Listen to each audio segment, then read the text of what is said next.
Assalamualaikum warahmatullahi wabarakatuh. Selawat dan salam ke atas junjungan besar kita Nabi Muhammad sallallahu alaihi wasallam. Allahumma salli ala nabiyyina Muhammad wa ala alihi wa sahbihi ajma'in. Apa khabar semua para penonton Tanyalah Ustaz? Biar tahu jangan keliru. Alhamdulillah, mudah-mudahan didoakan anda semua berada dalam keadaan sihat sejahtera. Paling penting, tak lama lagi kita akan menyambut Ramadan Al-Mubarak. Dan insya-Allah mudah-mudahan sebelum kita sampai ke dalam bulan penuh dengan keberkatan itu, antara persediaan yang kita kena lakukan iaitu selain daripada fizikal kita lah, kita kena buat juga persediaan dari sudut Al-Qurannya. Jadi Alhamdulillah untuk hari ini bertepatan dengan hari yang tak lama lagi kita akan menyambut Ramadan. Kita akan bicarakan tentang tafsir dan taranum surah As-Saffat ayat 83 hingga 87. Yang mana hari ini hari Khamis 16 Mac 2023, 23 Syaban 1444 Hijrah. Baiklah, untuk pagi ini insya-Allah bukanlah saya yang akan bertaranum. Sebab kalau saya bertaranum, dia ranum. Taranum tu tak jadi. Baiklah para penonton sekalian, untuk pagi ini sama-sama insya-Allah kita akan dapatkan perincian dan juga kita nak sama-sama memahami ayat Al-Quran itu.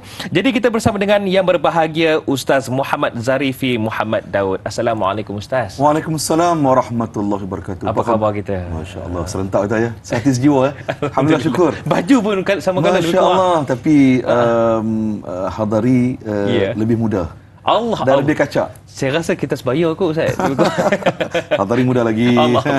Baiklah Ustaz, seronok bila dapat bersama dengan Ustaz, bergaduh dengan Ustaz pagi ini. Tambah-tambah kita nak sama-sama menghayati Al-Quran itu sendiri, kerana Al-Quran itu kalam Allah dan juga ia adalah wahyu yang sangat istimewa, mukjizat terbesar kepada Nabi Muhammad sallallahu alaihi wasallam.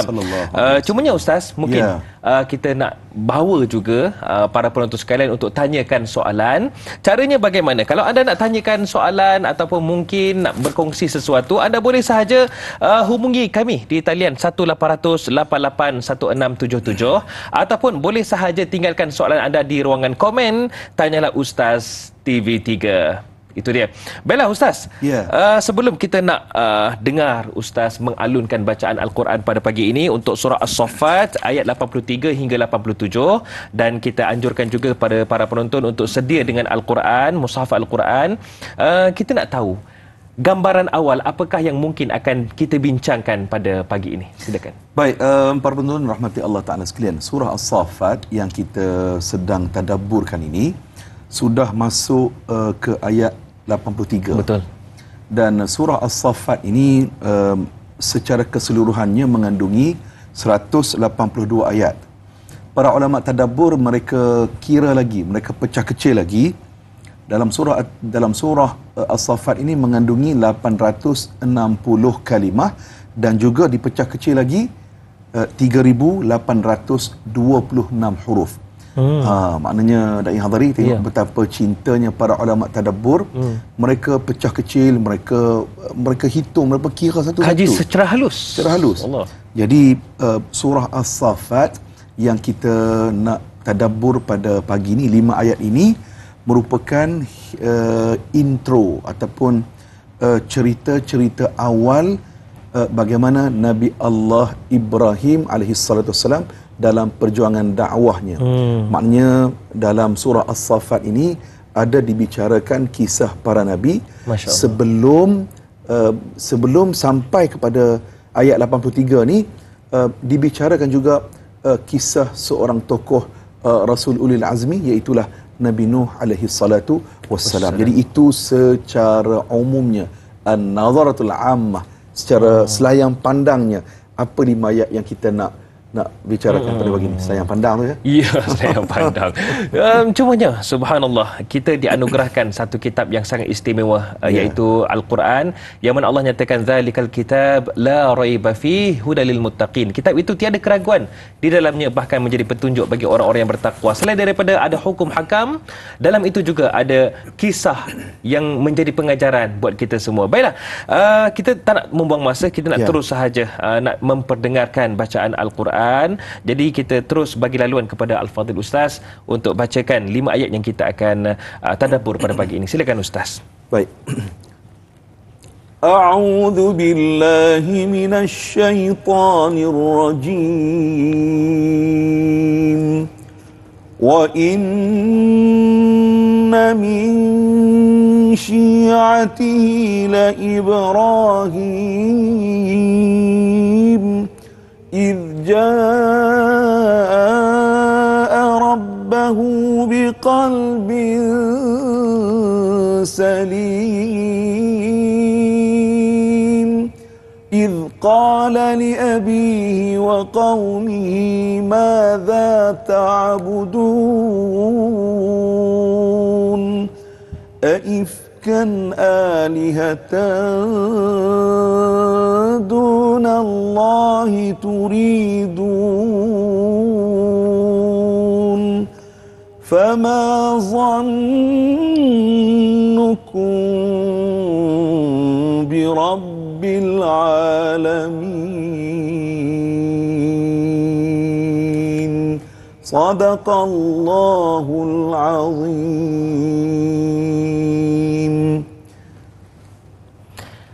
Dan sesungguhnya di antara orang-orang yang menegakkan, iaitu ajaran yang dibawa oleh Nabi Nuh, ialah Nabi Ibrahim.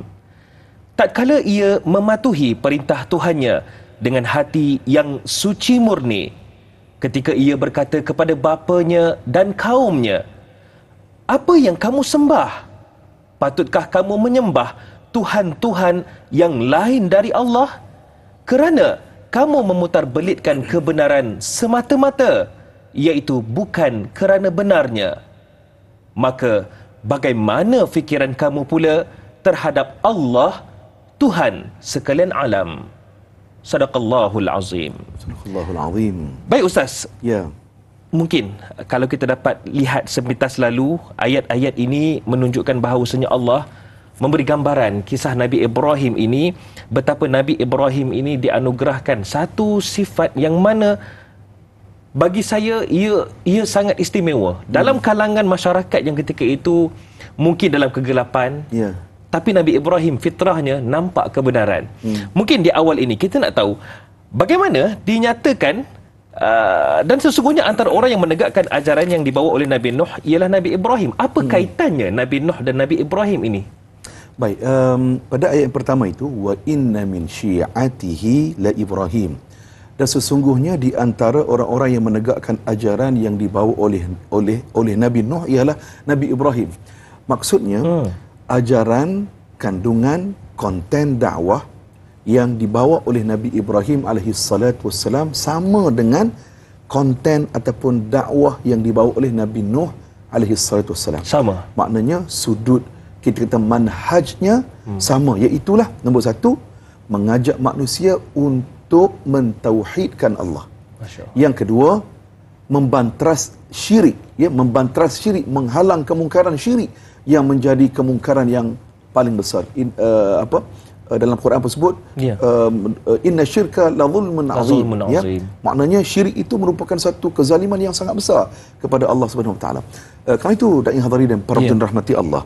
Dalam catatan tafsir, contohnya dalam tafsir Ibn Kathir dicatatkan jarak antara Nabi Nuh alaihissalam sehinggalah Nabi Ibrahim alaihissalam, jaraknya ialah sebanyak 2640 tahun. Lama tu. Lama. 2600. 2640 tahun jaraknya. Dan di antara kedua-dua nabi ni, Nabi Nuh dan Nabi Ibrahim, di tengah-tengahnya itu diselangi oleh Rasul ataupun Nabi Saleh dan Nabi Hud. Nabi Hud dan Nabi Saleh. Jadi yang kita tahu Nabi Hud kaumnya bernama kaum Ad, dan Nabi Saleh kaumnya bernama kaum Thamud. Jadi lepas itulah barulah Nabi Ibrahim alaihissalatu wassalam. Baik, kerana itu dan yang hadari, bila kita baca surah As-Saffat, kita kena set di minda kita, surah As-Saffat ini diturunkan kepada Rasulullah sallallahu alaihi wasallam. Para ulama tadabbur kata, surah ini turun kepada Rasulullah ketika Nabi berada di Makkah sama ada ketika Nabi berada di pertengahan zaman Makkah ataupun di penghujung zaman Makkah. Sebelum hijrah. Sebelum hijrah. Maknanya pada zaman itu, dan hadari, pada waktu itu baginda Rasulullah sallallahu alaihi wasallam dan umat Islam begitu kecil jumlah angkanya.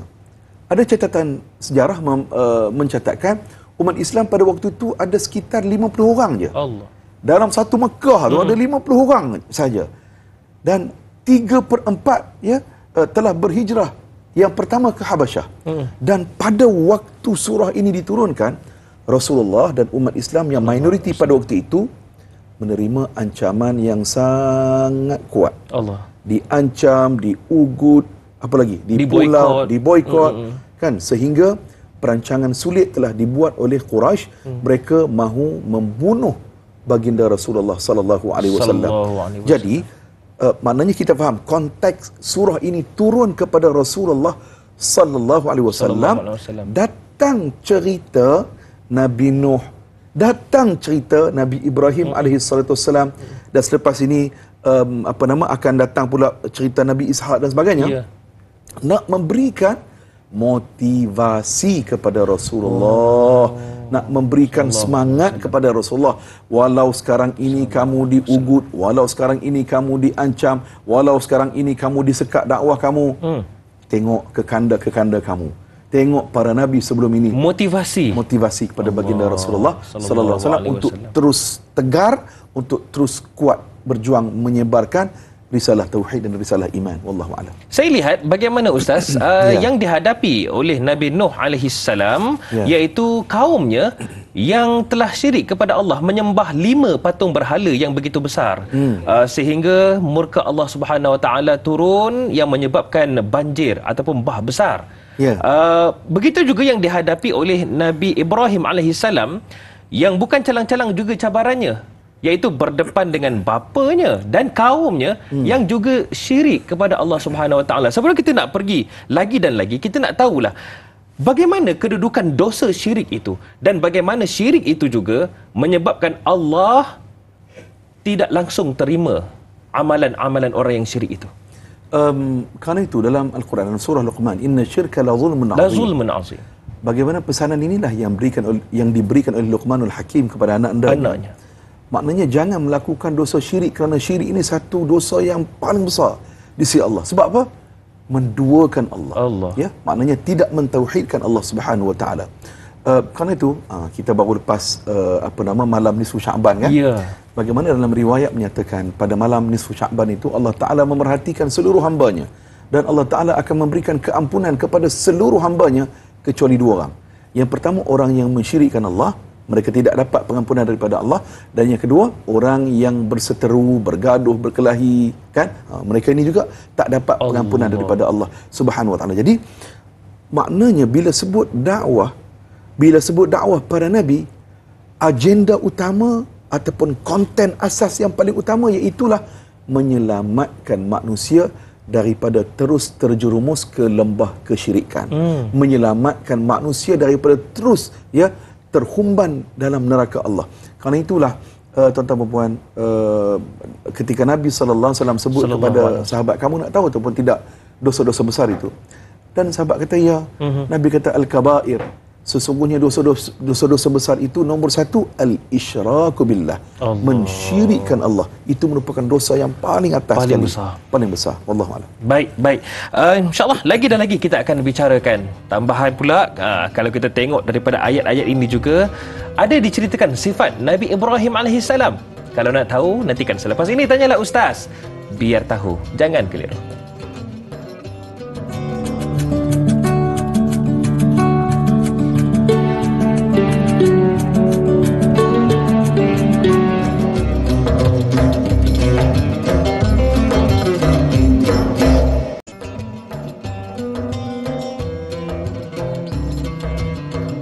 Segala jawapan kini dihuraikan dalam Tanyalah Ustaz, biar tahu jangan keliru. Mungkin banyak juga persoalan berkaitan dengan bagaimana kita nak berhadapan dengan cabaran kehidupan ni kan, nak berdepan dengan orang-orang yang menolak dakwah kita.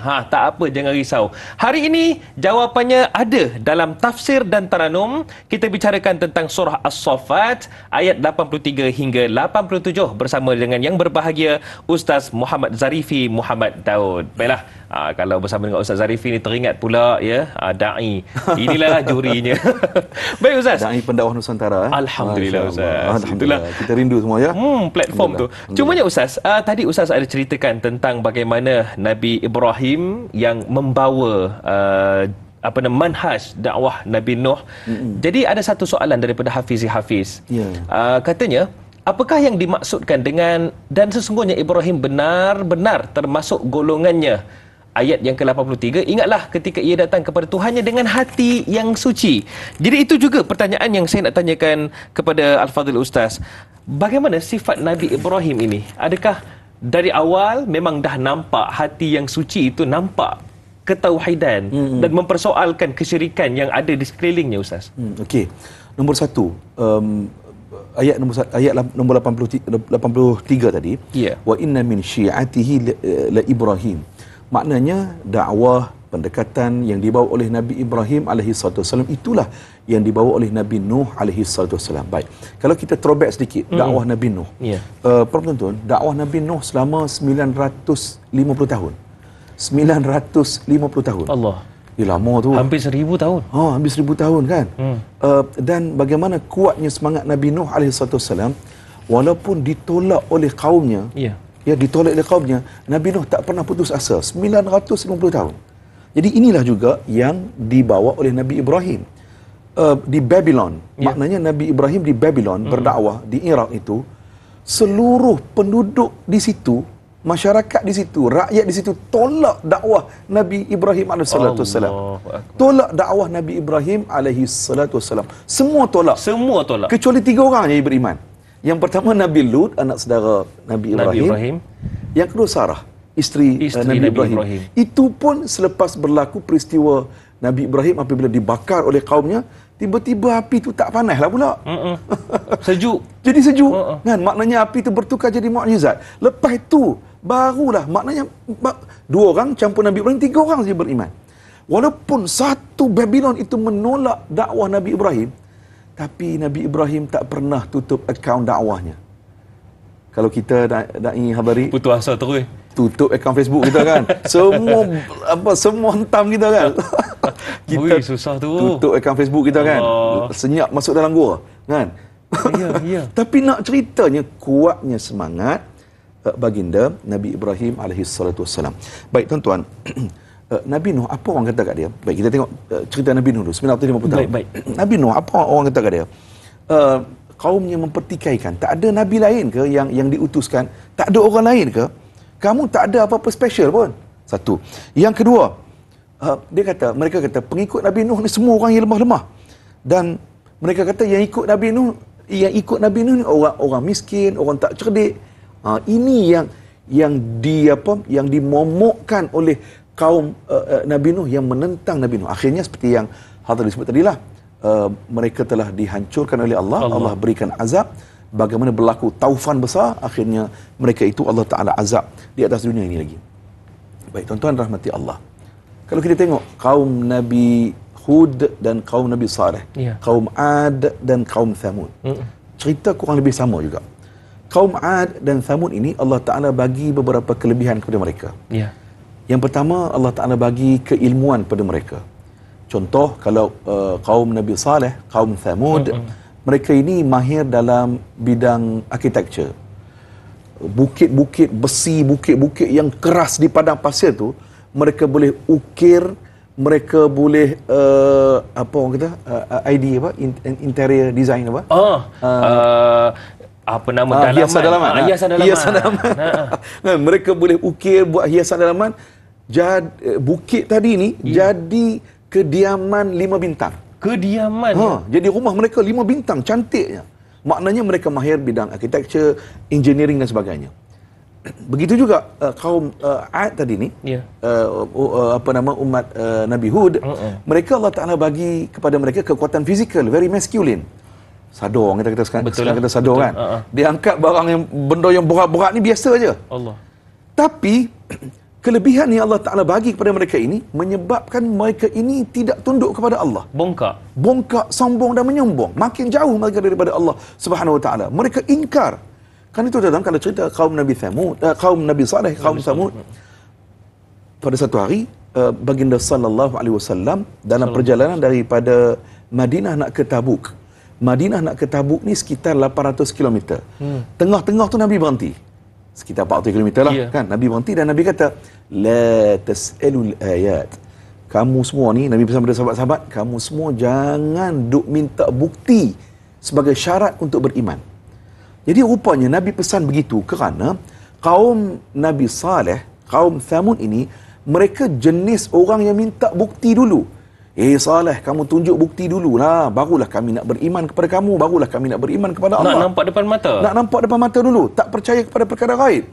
Jadi apa yang berlaku? Allah Ta'ala keluarkan unta berwarna merah daripada bukit yang keras tadi ni. Nabi tunjuk di situ, keluar unta. Daripada bukit tu tiba-tiba orang kata jengui unta tu. Keluar unta tu. Keluar. Subtitlenya keluar. Keluar unta tu. Jadi tengok, takkan kamu tak nak perhatikan lagi daripada bukit tadi ni tiba-tiba keluar unta. Allah. Dan bila unta itu hidup bersama dengan kaum Thamud, ada peraturan. Di kawasan itu ada seperti perigi lah ataupun sungai kan. Okey. Pada hari giliran unta ini minum air perigi tadi ni, kaum Thamud tak boleh minum air perigi, tak boleh guna.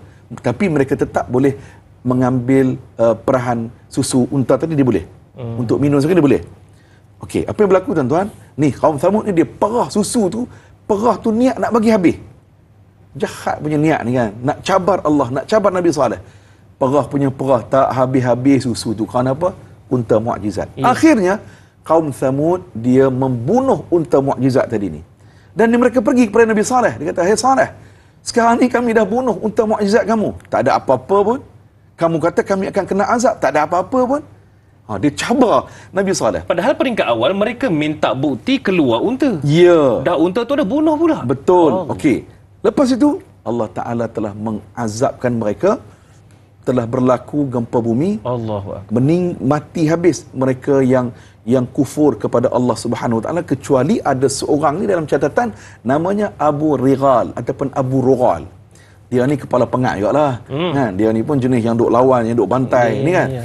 Waktu peristiwa azab itu berlaku, ya, di Madain Saleh itu, waktu itu dia berada di Makkah Al-Mukarramah.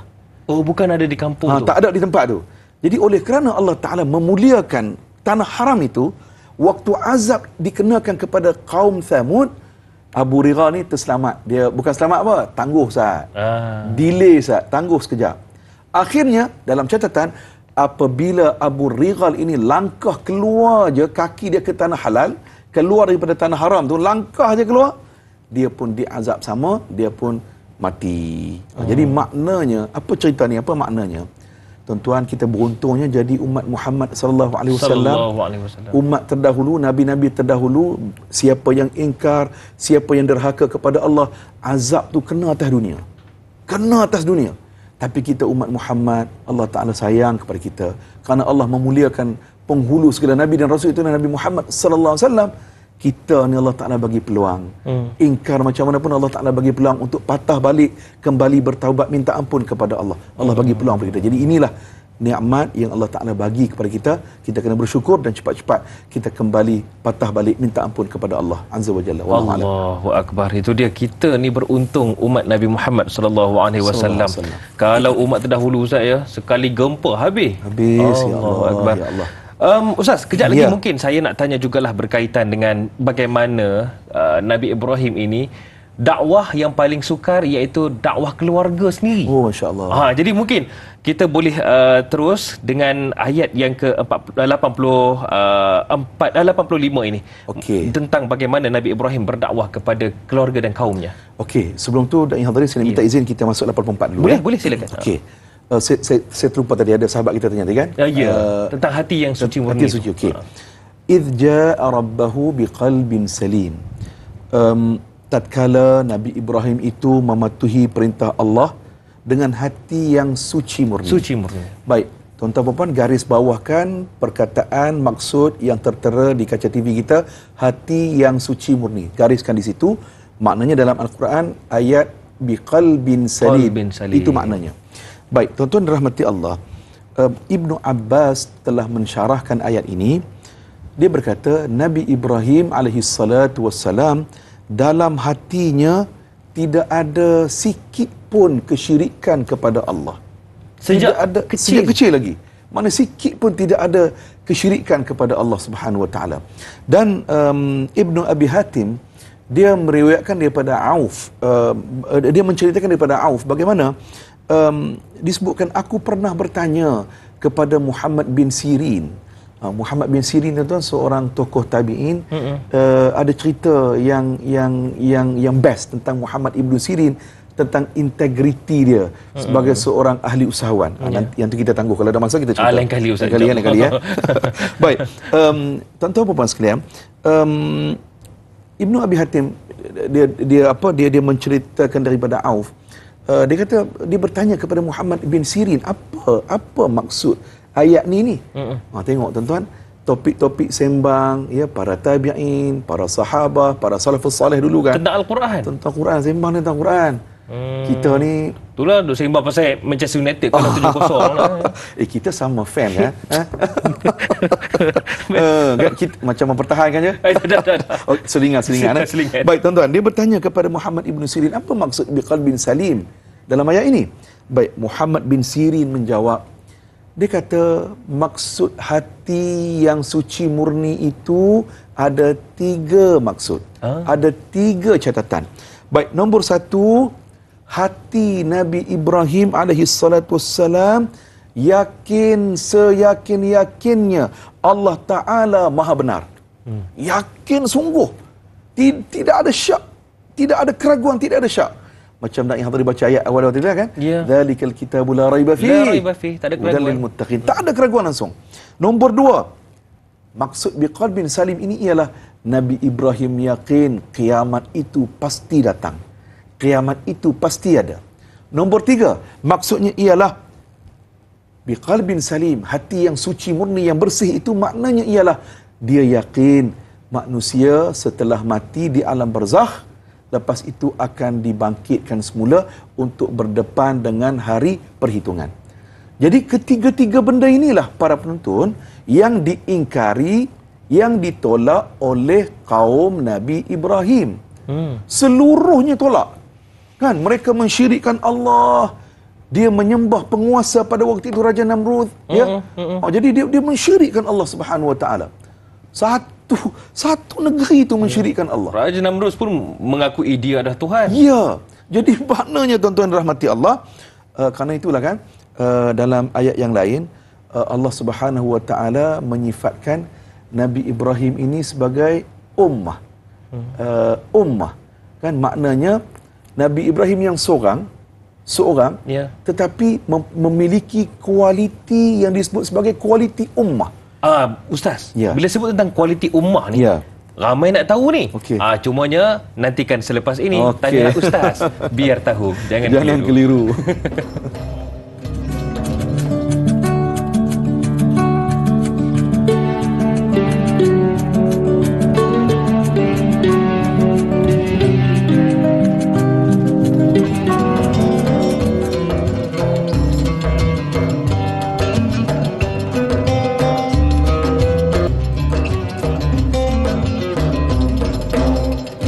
Dari utara ke selatan, timur ke barat, semuanya memilih Tanyalah Ustaz. Biar tahu, jangan keliru sebagai teman pada pagi ini. Dikabarkan sahabat-sahabat kita yang berada di Indonesia, Batam dan Riau. Tambahan juga ada yang menonton ni dari Woodlands di Singapura. Bahkan ada juga di Jurong. Dan sahabat-sahabat kita di Brunei, terima kasih kerana terus memilih Tanyalah Ustaz. Dan Alhamdulillah, hari ini kita bicarakan tentang tafsir dan taranum. Itu topik besar kita. Kita fokuskan kepada surah As-Saffat ayat 83 hingga 87 bersama dengan Ustaz Muhammad Zarifi Muhammad Daud. Baik Ustaz, sambungan ya. Ramai yang marah saya ni katanya pasal Puala Da'i Hadari potong. ummah tadi itu gelaran kepada Nabi Ibrahim alaihissalam? Baik, Allah Ta'ala sendiri yang memberikan gelaran ini kepada Nabi Ibrahim alaihissalam. Inna Ibrahima kana ummah. Sesungguhnya Nabi Ibrahim itu, kata Allah Subhanahu Wa Ta'ala, seperti ummah. Kan? Maknanya ini kualiti yang ada pada Nabi Ibrahim. Seorang diri, tetapi kualitinya bagaikan ramai. Bagaikan satu umat. Ya. Jadi para ulama tadabbur ketika menghuraikan ayat ini, Inna Ibrahim kana ummah, ini kenapa Allah Ta'ala gambarkan begitu? Kerana kualiti, ya, sifat kebaikan-kebaikan itu terhimpun di dalam pribadi Nabi Ibrahim alaihi salatu wassalam. Kerana itu tuan-tuan rahmati Allah, kan, bila kita cerita tentang Nabi Ibrahim, kisah Nabi Ibrahim dalam Al-Quran ini dinyatakan di dalam 25 surah. Masya Allah. 25 tempat. Antaranya dalam surah Al-Baqarah, surah Al-An'am, surah At-Taubah, surah Hud, surah Ibrahim, surah Al-Hijr, surah Maryam, surah Al-Anbiya, surah Asy-Syu'ara, surah As-Saffat, surah Adz-Dzariyat. Maknanya ini diulang-ulang oleh Allah Subhanahu Wa Taala. Kerana apa? Kerana kita mesti mencontohi Nabi Ibrahim alaihi salatu wassalam. Masya Allah, bukan senang Ustaz. Seorang nak berdakwah tu, Allahu Akbar, bukan senang. Kalau kita tadi kan tutup akaun Facebook. Tutup akaun. Kena kecam sekali je. Allahu Akbar.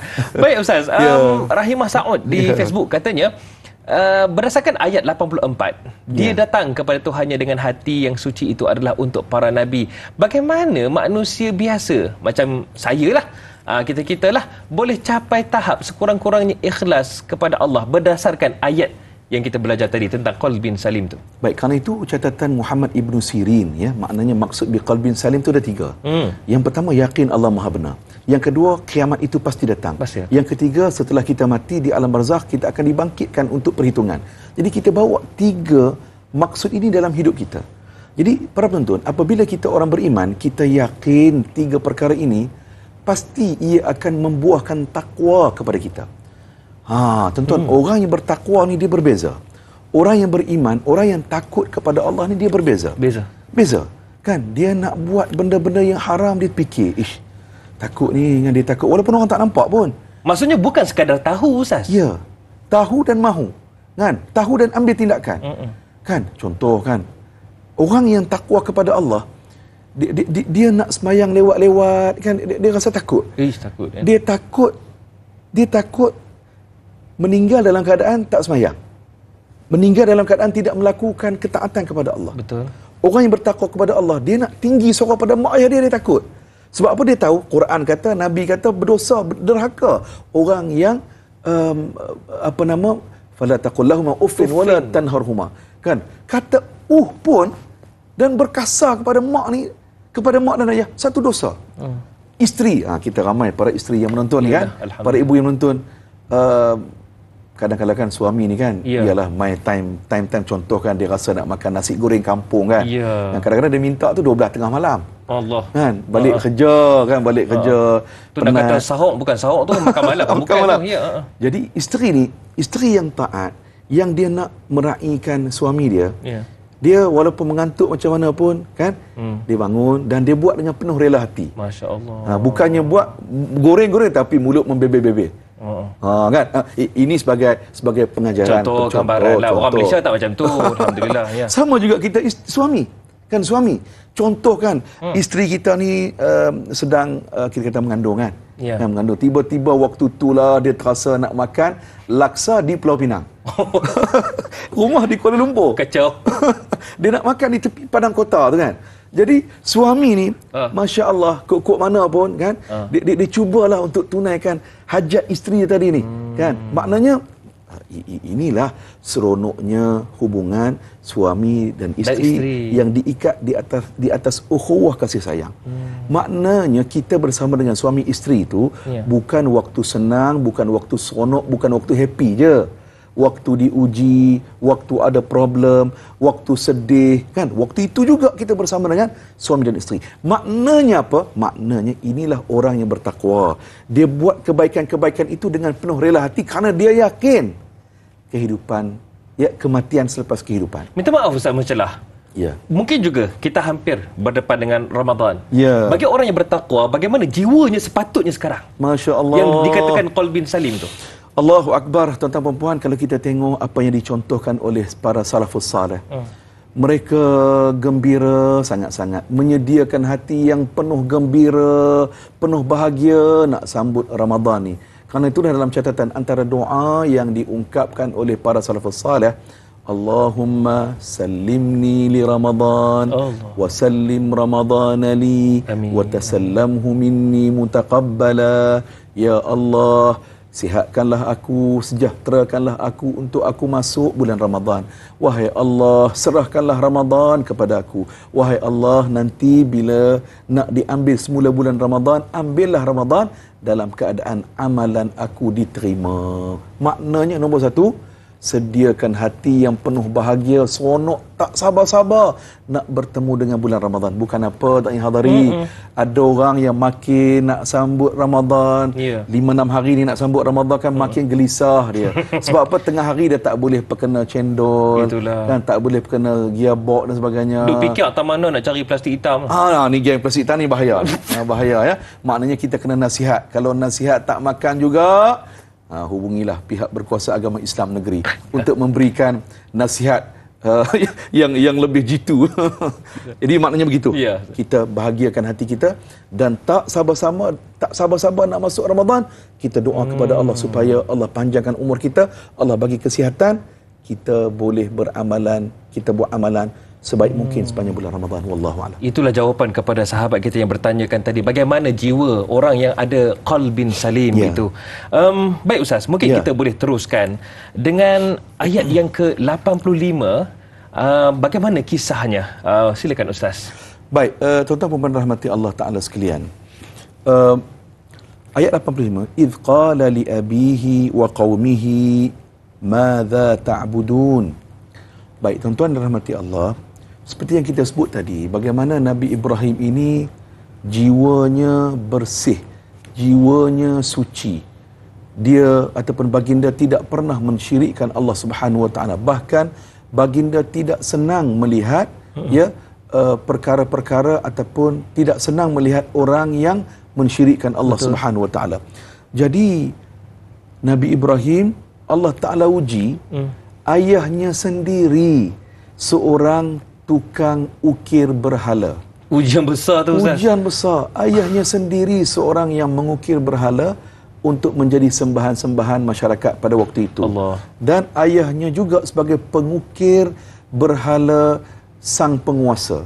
Maknanya mempunyai kedudukan yang sangat tinggilah. Ayah sendiri ni. Ya, ayah sendiri. Jadi ini ujian-ujian yang dihadapi oleh baginda Nabi Ibrahim alaihi salatu wassalam.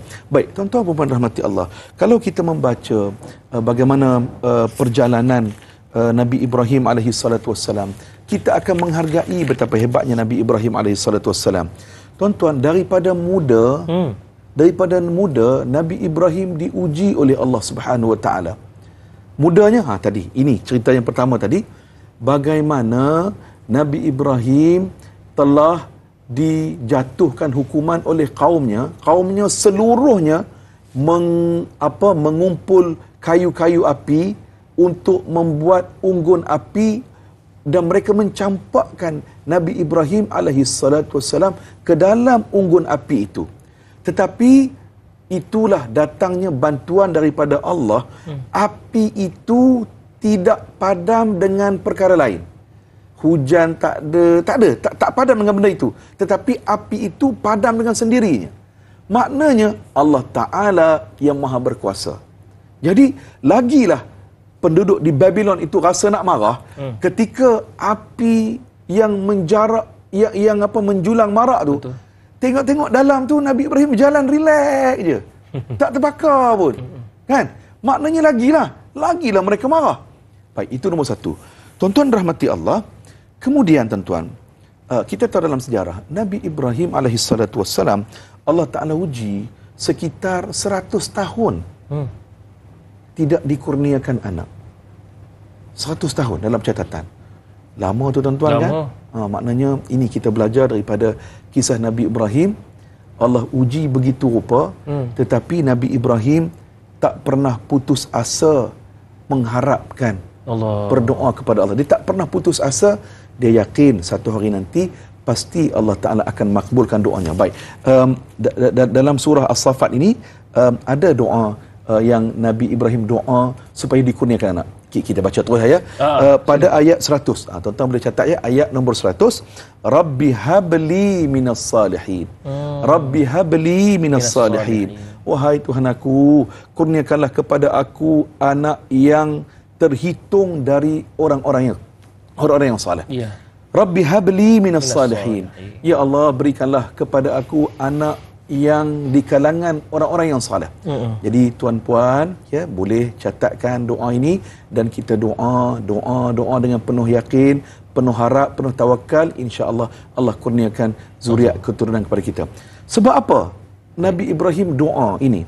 Kan kita sebut tadi tuan-tuan, dalam satu di Iraq, di Babylon itu, yang beriman kepada Allah ada 3 orang je.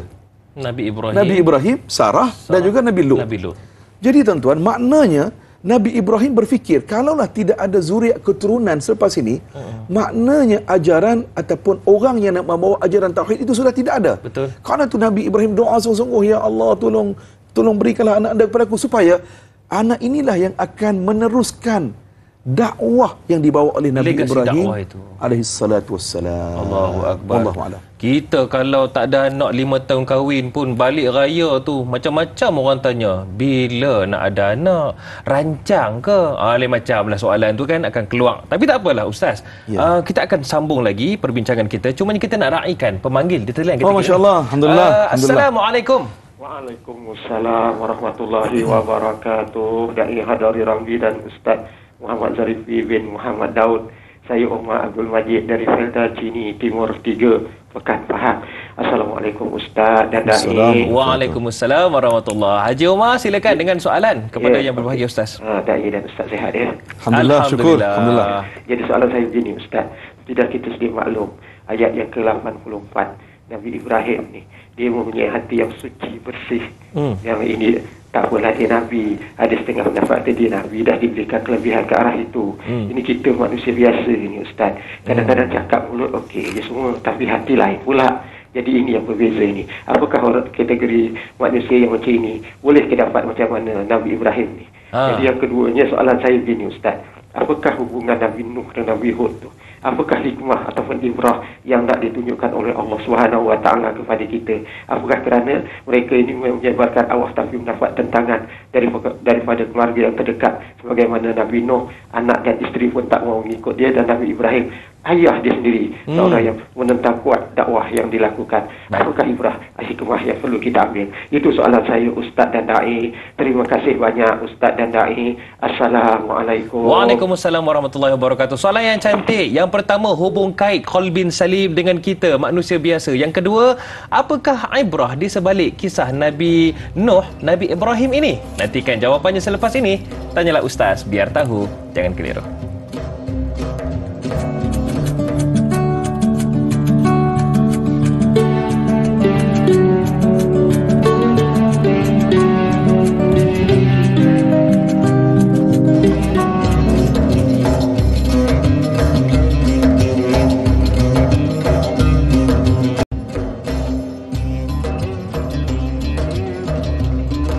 Segala yang terbaik kami sajikan buat anda, termasuklah pada pagi ini kita murnikan pagi kita dalam Tanyalah Ustaz, biar tahu jangan keliru, dengan tafsir dan taranum.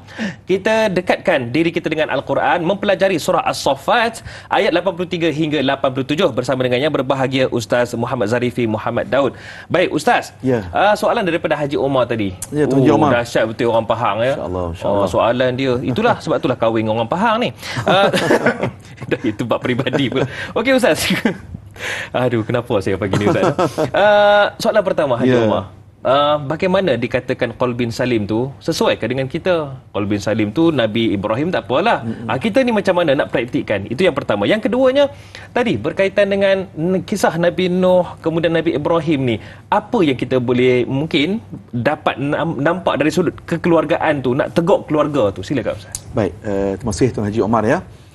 Nombor satu, Tuan-tuan, bila kita membaca Al-Quran, Allah Ta'ala menampilkan babak-babak penting kisah para Nabi dan para Rasul ini untuk kita ambil pedoman, untuk kita ambil semangat para Nabi. Kerana itulah kan, dalam Quran Allah Ta'ala sebut, laqad kana lakum fi rasulillahi uswatun hasanah. Rasulullah itu sebagai contoh, tauladan, suri tauladan untuk kita contohi. Baik tuan-tuan, Nabi Ibrahim, gelaran yang diberikan kepada baginda ialah Khalilullah, kekasih Allah. Para ulama bincang apa makna kekasih Allah ini. Imtila'ul qalb bil mahabbah, maknanya dalam hati Nabi Ibrahim alaihi salatu wassalam penuh dengan kecintaan kepada Allah. Kecintaan, cinta sungguh-sungguh kepada Allah. Baik tuan-tuan, kalau kita tengok Nabi Ibrahim, ujian yang ditanggung oleh Nabi Ibrahim, ya Allah hebat, kita boleh belajar, kita ambil semangat. Tuan-tuan, kita sebut tadi kan, Nabi Ibrahim menunggu untuk mendapat zuriat Nabi Ismail ini, dapat anak Nabi Ismail ini, tunggu selama 100 tahun. Allah. 100 tahun. Tuan-tuan, apabila Allah Ta'ala bagi 100 tahun, Allah Ta'ala beri zuriat yang bernama Nabi Ismail. Tiba-tiba tuan-tuan, ketika mana masih kecil, datang arahan Allah Subhanahu wa Ta'ala, dirakamkan dalam surah Ibrahim ayat nombor 37, Rabbi inni askantu min dhurriyyati biwadin ghairi dhi zar'in inda baitikal muharram. Datang perintah daripada Allah, suruh tinggalkan Nabi Ismail dan juga Hajar ni di sisi Baitullah. Ni, suruh tinggal anak kan, dah lah nak dapat lama 100 tahun kan, pada umur yang kecil begitu, maknanya nak bermain-mainlah dengan anak ni, masih bayi.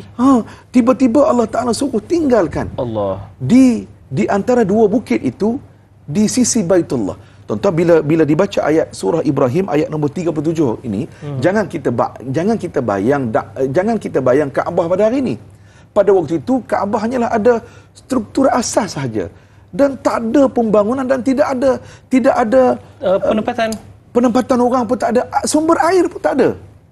Sumber air pun tak ada pada waktu Bagaimana itu. Bagaimana tawakalnya? Masya Allah. Dan tu nak ceritakan, oleh kerana itu merupakan arahan Allah tadi kan, Khalilullah, yang dalam hatinya penuh cinta kepada Allah, dia tetap meninggalkan isterinya Hajar dan juga Nabi Ismail dengan penuh tawakal. Sebab dia yakin, oleh kerana ini arahan Allah, pasti Allah Ta'ala jaga. Maha terbaik jagaan Allah Subhanahu Wa Ta'ala. Baik tuan-tuan, apa yang kita nak bawa daripada ayat ni dalam hidup kita? Tuan dan puan, ujian yang Allah Ta'ala bagi kepada kita dalam pelbagai bentuk, ujian itu tanda Allah Ta'ala sayang, kasih kepada kita.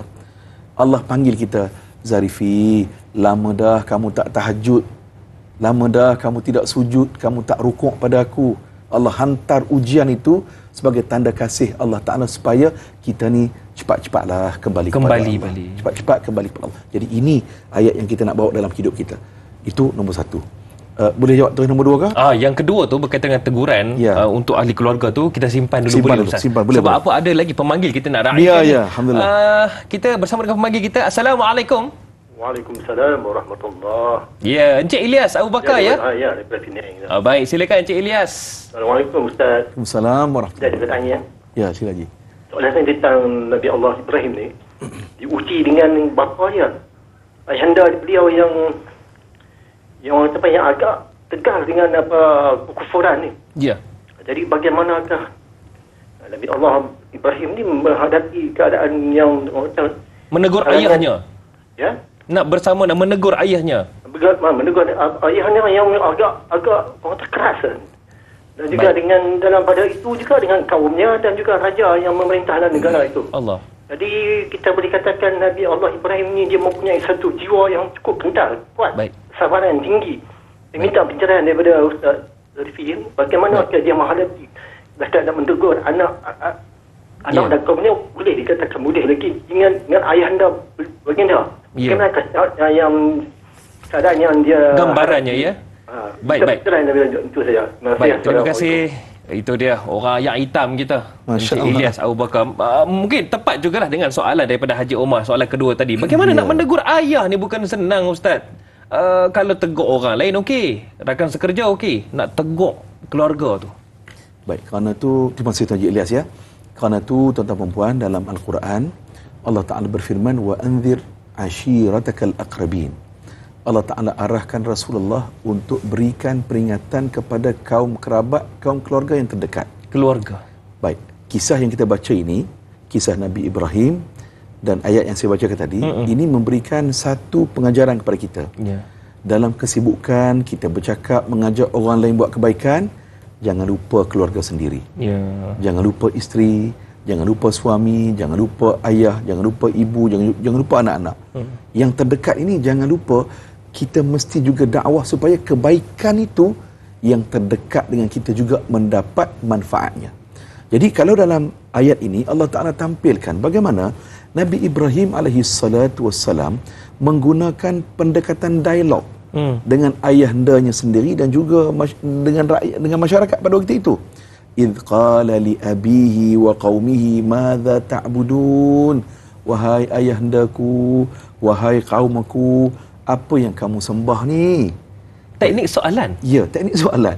Jadi tuan-tuan, dalam tafsir para ulama tadabbur kata Nabi Ibrahim tanya soalan ni kepada ayah dan juga kepada masyarakatnya, kaumnya, bukan nak tahu jawapan.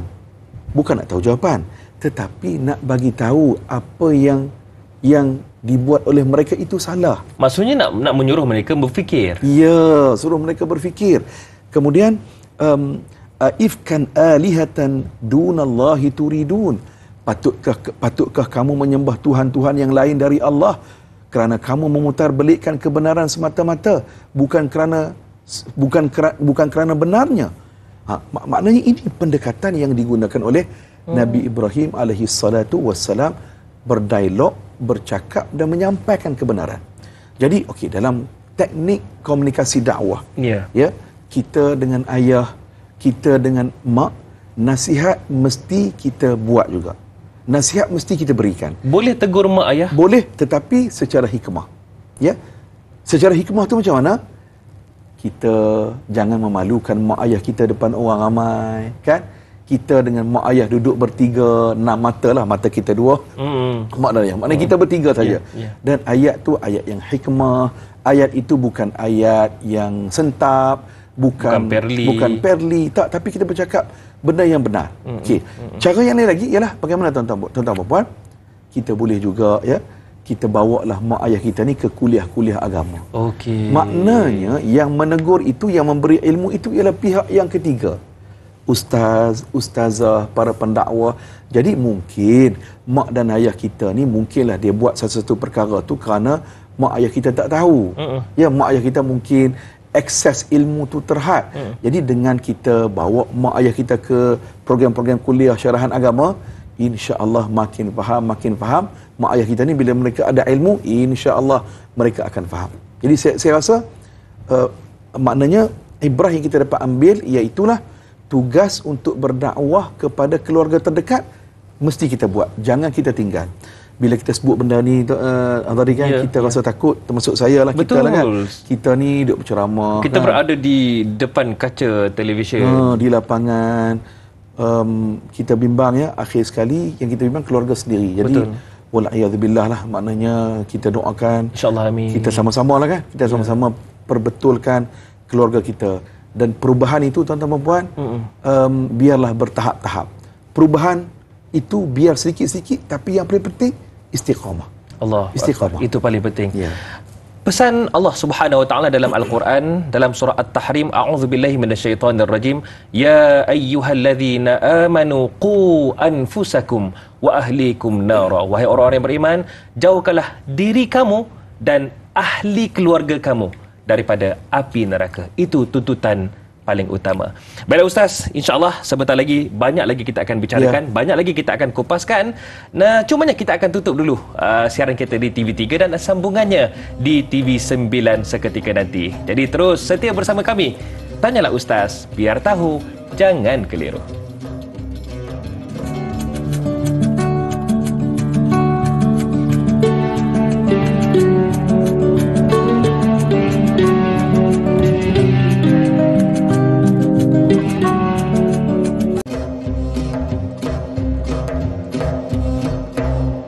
Alhamdulillah, setiap hari kami bawakan pelbagai topik, iaitu topik yang berbeza-beza, dan kita bawakan juga ahli panel yang berbeza latar belakang. Namun tujuannya tetap sama, iaitu kita berkongsi ilmu dan menyebarkan kefahaman tentang pelbagai topik yang kita bicarakan dan bahaskan.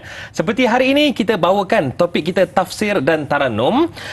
Kita bicarakan tentang surah As-Saffat ayat 83 hingga 87 bersama dengannya berbahagia Ustaz Muhammad Zarifi Muhammad Daud.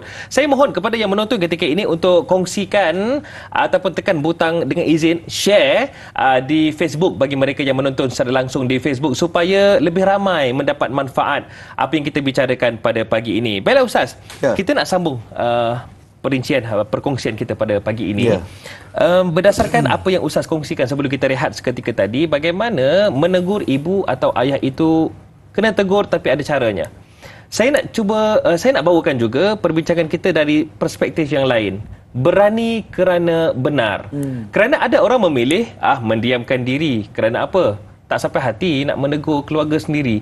Sedangkan kita kena berani sebab kita di pihak yang benar. Apa yang Ustaz boleh kongsikan? Baik, Allahumma salli ala Sayyidina Muhammad wa ala ali Sayyidina Muhammad. Baik tuan-tuan, berdakwah ataupun mengajak kepada kebaikan itu memang menjadi tugas kepada kita. Betul. Bahkan tanda kita sayang kepada mak, tanda kita sayang kepada ayah lah ya. Kita bercakap benar, kita mengajak, kita memperbetulkan kesalahan mereka. Perbetulkan kesalahan itu kerana mungkin mak ayah kita tak tahu kan, mak ayah kita tak ada ilmu. Jadi kita yang ada ilmu, kita golongan yang terpelajar ataupun kita yang selalu hadir kuliah duha, hadir kuliah maghrib, kita ada ilmu kan, kita sampaikan pada mak ayah kita. Baik, Al-Quran berikan adab kepada kita, cara untuk menegur. Ud'u ila sabili rabbika bil hikmah wal mau'izatil hasanah wajadilhum billati hi ahsan. Bila kita nak mengajak orang buat kebaikan ni, nombor satu, caranya hikmah. Maknanya hikmah ni maknanya kita bukan menyindir, kita bukan maki hamun, kita bukan marah kan, tapi kita bercakaplah dengan cakap dalam nada yang ihsan, nada yang mahu memujuk, kan? Yang mendengar pun akan tertarik. Yang akan tertarik, kan? Kemudian wal mau'izatil hasanah, peringatan-peringatan yang baik. Kemudian wajadilhum billati hi ahsan. Bila kita nak berdialog, dialoglah dengan bahasa, dengan gaya, dengan cara yang paling baik. Dan dalam aspek ini tuan-tuan, kerana itulah yang kita sebut sebagai dakwah dakwah lisan. Ya, ataupun dakwah bil hikmah, dakwah bil hal. Maknanya dengan akhlak kita, Kerana itulah tuan-tuan, dalam satu riwayat Asma binti Abu Bakar pada waktu itu datang ibunya, yang waktu itu ibunya tidak Muslim, datang dari Makkah nak jumpa dengan Asma. Ialah ibu, mak kan, dengan rindu anak. Jadi Asma ni tanya kepada Rasulullah, ya Rasulullah, boleh atau tidak aku nak jumpa dengan mak aku ni? Mak aku ni tidak Islam lagi waktu tu kan. Jadi apa kata Nabi? Nabi kata, sambungkan silaturahim kamu dengan mak kamu. Jadi berpandukan kepada hadis ini, agama mengajar kepada kita, walaupun berbeza agama, kita Islam, mak dan ayah kita masih belum Islam. Waktu itu kita wajib untuk buat baik, berbakti kepada mak dan ayah kita. Bukan putus persaudaraan. Jadi ini apa yang diajarkan oleh agama kepada kita. Ya, maknanya terus berusaha dan jangan lupa doa kepada Allah Subhanahu Wa Taala supaya Allah Taala buka pintu hati mak ayah kita untuk berubah jadi orang yang lebih baik. Kerana itu tuan-tuan, Nabi sebut man ra'a minkum munkaran falyughayyirhu biyadihi.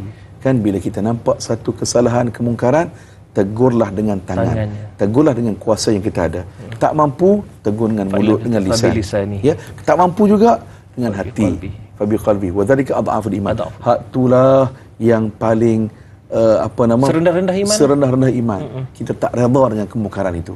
Jadi maknanya agenda mendidik, agenda untuk mentarbiah, itu tugas kita semua. Wallahu a'lam. sedikit Ustaz. Bolehkah ada juga yang memberi alasan, saya bukan tak nak tegur Ustaz, saya kenal sangat mak saya tu, ataupun saya kenal sangat ayah saya tu. Jadi kerana itulah tak tegok-tegok sampai sekarang. Bolehkah itu dijadikan alasan? Tuan-tuan dan puan rahmati Allah, kalau tak ditegur, kalau kita tak bercakap benda yang benar, selama-lamanya lah mak dan ayah kita berada dalam keadaan seperti itu. Allah. Ya, maknanya mak ayah kita mungkin dia tak tahu. Kita husnuzan, kita sangka baik. Mak ayah tak tahu. Kan mak ayah tak ada ilmu dalam bidang itu. Karena itu mungkin dia berpegang dengan pendapat yang sebelum-sebelum ni. Sifat-sifat sebelum ni. Ya, jadi maknanya kita mesti bercakap. Kita mesti menegur dengan nada hikmah, dengan nada ihsan. Saya percayalah tuan-tuan dan puan, mak ayah kita ni kan, walaupun nampak keras, walaupun nampak garang, dengan anak, mana ada mak ayah yang tak sayang pada anak. Betul. Kan? Tak ada. Jadi tentu sekali lah bila kita menyampaikan nasihat itu dengan cara yang baik, insya-Allah mak ayah kita pasti akan dengar, insya-Allah. Ya. Itu dia. Mungkin juga kaedah yang mudah, ayahnya jarang anak ke surau, belikan motor. Itu satu juga. Cantik Ustaz. No? Betul. Banyaklah da'i hadari katanya. Okey Ustaz, Sal Rashid di Facebook katanya, apakah kamu mengkehendaki sembahan-sembahan selain Allah dan jalan berbohong ataupun bukan semata-mata kebenaran? Apakah yang dimaksudkan dengan jalan berbohong, iaitu bukan jalan kebenaran tersebut? Maknanya mereka kaum Nabi Ibrahim ini mereka menyembah berhala-berhala, mereka tidak menyembah Allah Subhanahu Wa Taala. Itulah jalan yang batil. Itulah jalan berbohong itu. Itulah jalan yang batil. Jalan yang sebenarnya yang dikehendaki oleh Allah, iaitulah kita mentauhidkan Allah Subhanahu Wa Taala. Ya, kita mentauhidkan Allah, kita sembah Allah Subhanahu Wa Taala. Itulah yang dikehendaki oleh Maha Pencipta kepada kita semua. Kalau itu tuan-tuan yang dirahmati Allah, pada ayat nombor 87, ayat terakhir kita, fama zannukum birabbil alamin. Fama zannukum birabbil alamin, maka bagaimana fikiran kamu pula terhadap Allah Subhanahu Wa Taala, Tuhan sekalian alam. Nabi Ibrahim bertanya kepada kaumnya, itu persoalannya. Dengan kata lain, maksudnya para ulama tadabbur kata, adakah kamu yakin bahawa Allah Subhanahu Wa Taala akan membiarkan kalian semua terus-menerus berterusan mensyirikkan Allah? Adakah Allah akan membiarkan kamu begitu saja? Ataupun dengan kata lain, adakah kamu yakin Allah tidak azab kamu? Itu pesan dan nasihat Nabi Ibrahim alaihissalatu wassalam kepada kaumnya. Maknanya kena ingat, sebarang keingkaran, sebarang ketidakakuran kepada perintah Allah pasti akan diazab oleh Allah kalau kita tidak minta ampun kepada Allah. Allahu Akbar. Maknanya dak hadari, bila kita baca ayat macam ni, memberikan teguran kepada kita, janganlah kita ni jadi hamba Allah yang terus-menerus berterusan tenggelam dalam maksiat. Allah. Selama-lamanya ataupun tenggelam dalam maksiat. Cepat-cepatlah kita patah balik kembali ke pangkal jalan. Cepat-cepat. Sebab apa? Kita bimbang kita meninggal dunia dalam keadaan maksiat, dalam keadaan kita tak sempat minta ampun, bertaubat kepada Allah Subhanahu Wa Taala. Sedangkan Allah Ta'ala Maha Pengampun. Allah Ta'ala bagi kepada kita 24 jam 7 hari seminggu, 24 jam. Betul. Allah Ta'ala bagi peluang kepada kita. Semua orang sama dapat. Semua dapat. Kita minta ampun kepada Allah. Tak perlu minta mana-mana perantaraan. Kita sendiri tadah tangan, angkat tangan, doa kepada Allah, minta ampun kepada Allah. Tuan-tuan, kerana itulah Nabi ajar kepada kita kan doa. Ya Hayyu Ya Qayyum birahmatika astaghith aslih li sya'ni kullahu wa la takilni ila nafsi tarfata ain. Wahai Tuhan yang Maha Hidup, yang Maha Berkuasa, janganlah engkau biarkan diri aku sendirian untuk mengurus hidup aku. Sekiranya engkau membiarkan aku keserongan menguruskan hidup aku tak mampu. Maknanya kita minta supaya aslih li sya'ni kullahu, tolonglah perbaiki, perelokkan urusan hidup aku ini ya Allah. Maknanya apa? Nabi ajar kepada kita, kita ni tak mampu untuk urus hidup kita. Ya. Kita mesti mohon bantuan, pertolongan daripada Allah Subhanahu Wa Taala. Wallahu a'lam. Ustaz, mungkin yang menonton ketika ini memang betul lah kita ni dah Islam dan kita bertuhankan Allah, kita tahu semua itu. Tetapi kita tak melakukan syirik-syirik yang besar, syirik-syirik jali. Tetapi masalahnya ada antara kita yang mudah untuk terjebak dengan syirik-syirik khafi. Cumanya soalan dan jawapannya sebentar lagi, boleh Ustaz? Baik, ya? insya-Allah. Nanti selepas ini tanyalah Ustaz, biar tahu jangan keliru.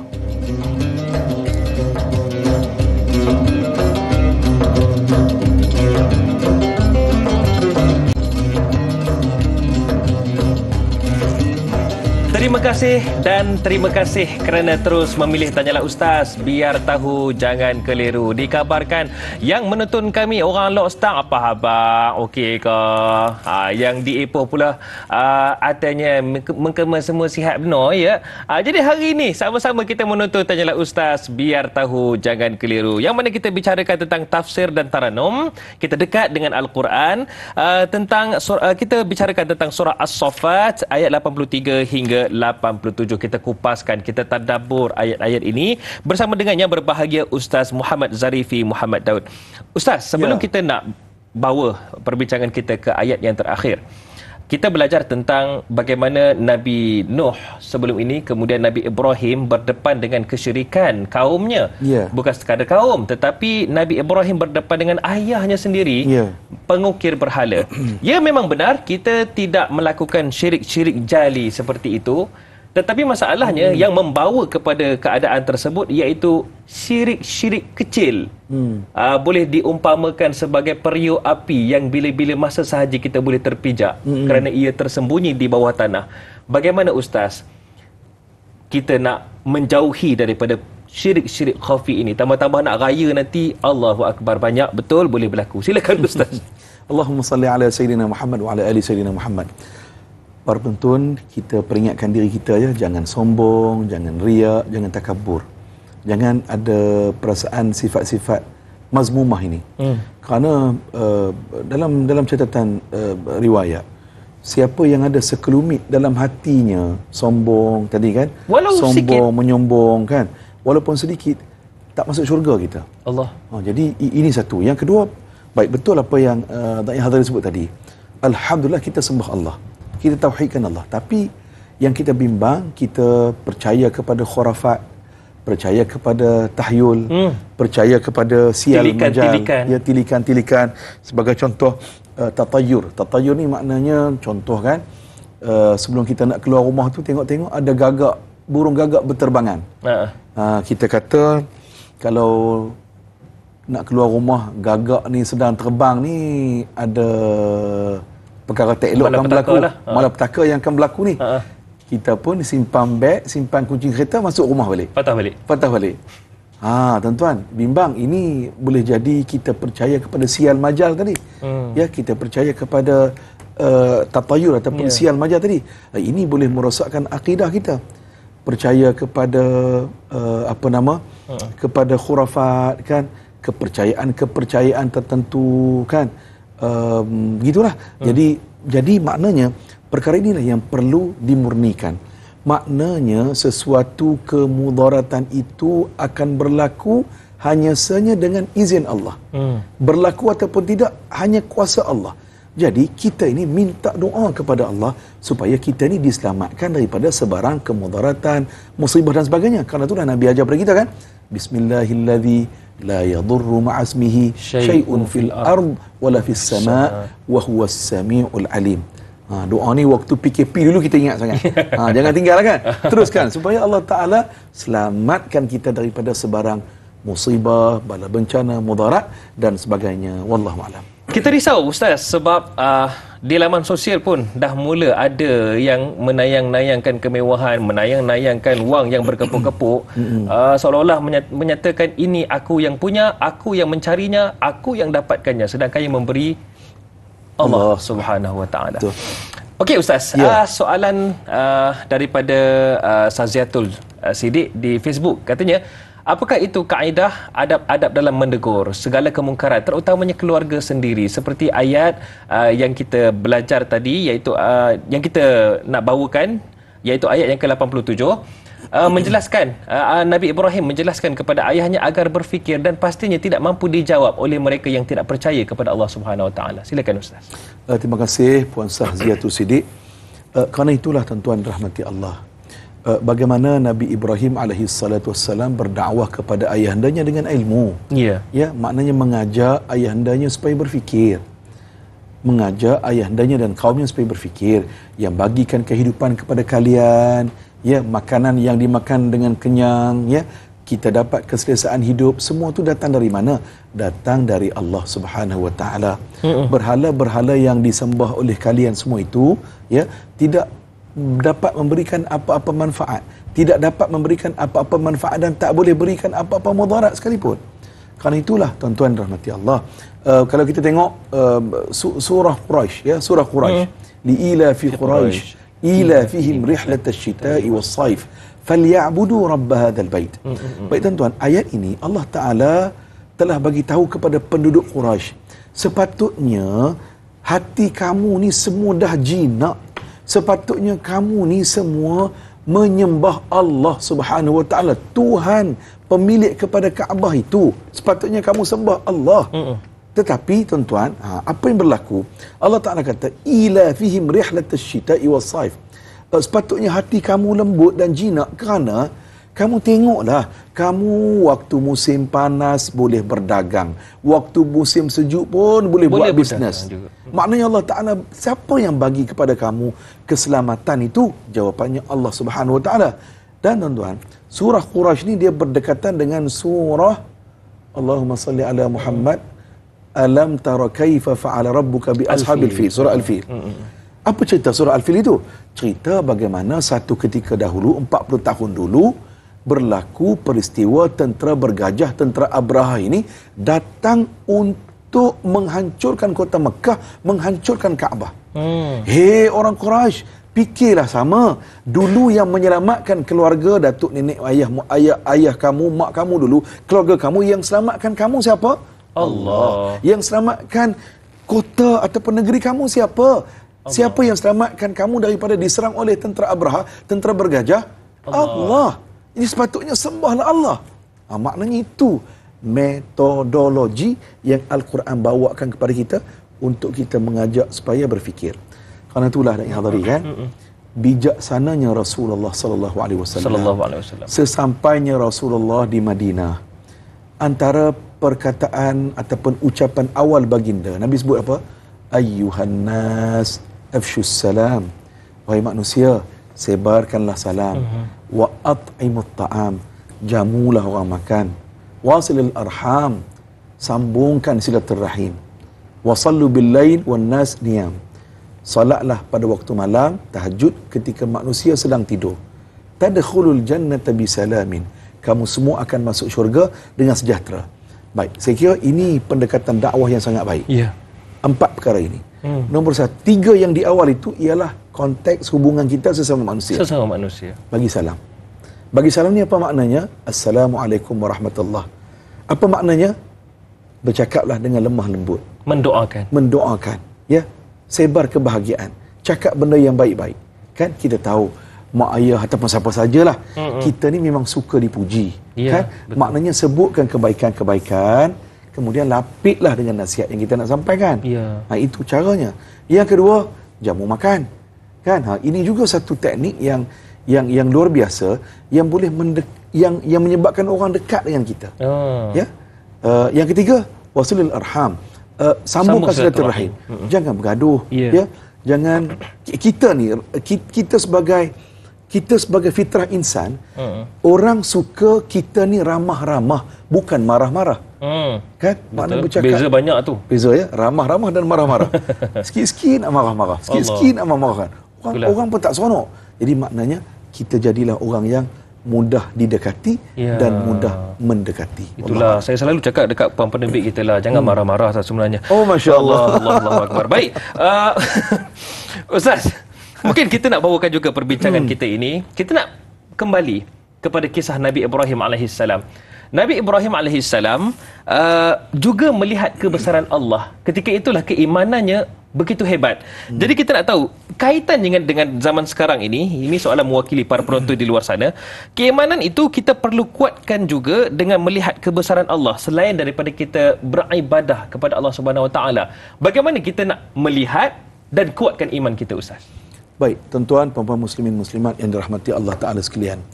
Kerana itu tuan-tuan, lanjutan daripada kisah ini setelah Nabi Ibrahim berdialog dengan ayahandanya dan juga dengan kaumnya. Ya. Selepas itu tuan-tuan, penduduknya di Babylon itu telah mengajak Nabi Ibrahim untuk meninggalkan kampung untuk sambut hari perayaan mereka. Perayaan untuk mensyirikkan Allah. Jadi pada waktu itu tuan-tuan, apa yang dikisahkan oleh Allah Subhanahu Wa Taala, fanadhara nazratan fin nujum. Nabi Ibrahim memandang kepada bintang-bintang yang bertaburan di langit dengan satu renungan. Baik tuan-tuan, para ulama tadabbur bila masuk di dalam ayat itu, para ulama tadabbur kata Nabi Ibrahim melihat kepada bintang itu kerana apa? Untuk berfikir, untuk merenung. Para ulama tadabbur kata juga, rupa-rupanya penduduk Babylon, kaum Nabi Ibrahim ini, pagi mereka sembah berhala, malam mereka sembah bintang pula. Maknanya sampai begitu mereka syirik kepada Allah. Jadi akhirnya Nabi Ibrahim kata Nabi Ibrahim sakit. Nabi Ibrahim kata Nabi Ibrahim sakit. Jadi kaumnya kata Nabi Ibrahim ni sakit fizikal lah. Jadi maknanya mereka tinggalkan Nabi Ibrahim keseorangan, mereka semua pergi menyambut perayaan. Rupa-rupanya maksud sakit itu, faqala inni saqim. Sesungguhnya aku rasa sakit, tak dapat ikut hampa semua ni. Rupanya sakit yang dimaksudkan oleh Nabi Ibrahim itu ialah sakit hati. Sakit hati tengok kalian mensyirikkan Allah. Tengok betapa bersihnya hati Nabi Ibrahim alaihissalatu wassalam. Tak senang dia melihat kaumnya mensyirikkan Allah Subhanahu wa taala.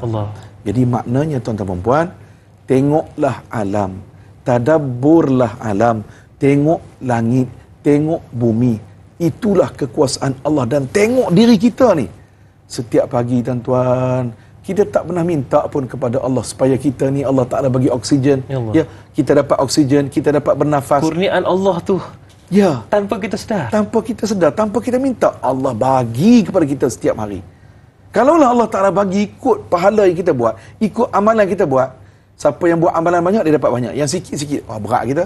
Kan, tak cukup nafas, tercungap kita kan. Tapi Allah Ta'ala bagi kepada kita. Jadi pandang diri kita, rupanya Allah Ta'ala bagi banyak kepada aku. Jadi tuan-tuan, perhatikan diri kita. Mudah-mudahan akan mencetuskan rasa syukur kita kepada Allah. Bila kita bersyukur, itu tanda kita ada iman. Wallahu a'lam. Itu dia. Mungkin itu juga kita jadikan sebagai kesimpulan perbincangan kita pada pagi ini. Bagaimana kita perlu melihat kebesaran Allah Subhanahu Wa Taala melalui kurniaan-kurniaan yang Allah kurniakan kepada kita. Walaupun tanpa kita minta, Ustaz, ya. Ya, betul. Allahu Akbar. Baiklah, untuk murnikan program kita pada pagi ini, doa daripada Al-Fadhil Ustaz, insya-Allah. Silakan Ustaz. Bismillahirrahmanirrahim. Alhamdulillahi rabbil alamin. Wassalatu wassalamu ala sayyidil mursalin. Sayyidina Muhammadin wa ala alihi wa sahbihi ajma'in. Allahumma ighfir lana dhunubana wa liwalidina warhamhum kama rabbawna sighara. Ya Allah, ampunkanlah dosa kami, ampunkanlah dosa kedua ibu bapa kami, dan Engkau kasihkanlah mereka seperti mana mereka menjaga kami semenjak kami kecil, ya Allah. Allahumma a'inna ala dhikrika wa syukrika wa husna ibadatik. Ya Allah, bantulah kami dalam mengingatimu, bantulah kami dalam bersyukur kepadamu. Amin. Dan ya Allah, perelokkanlah amalan ibadat kami, ya Allah. Amin. Allahumma inna nas'aluka ilman nafi'a wa rizqan tayyiba wa amalan mutaqabbala. Amin. Ya Allah, anugerahkanlah kepada kami ilmu-ilmu yang bermanfaat. Amin. Ya Allah, kurniakanlah kepada kami rezeki yang halal dan baik.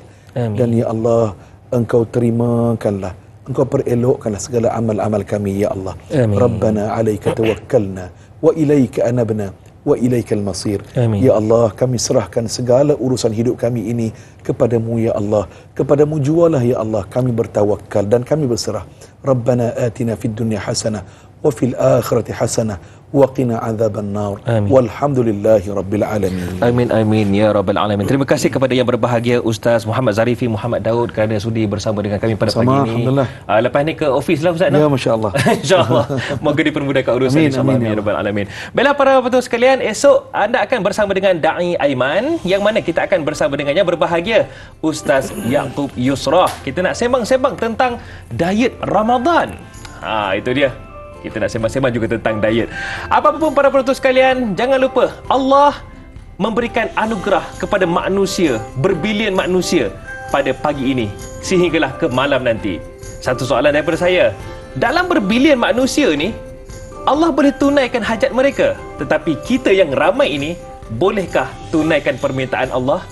Iaitu ibadah dan tetap sujud penuh ketaatan kepadanya. Sama-sama fikirkan.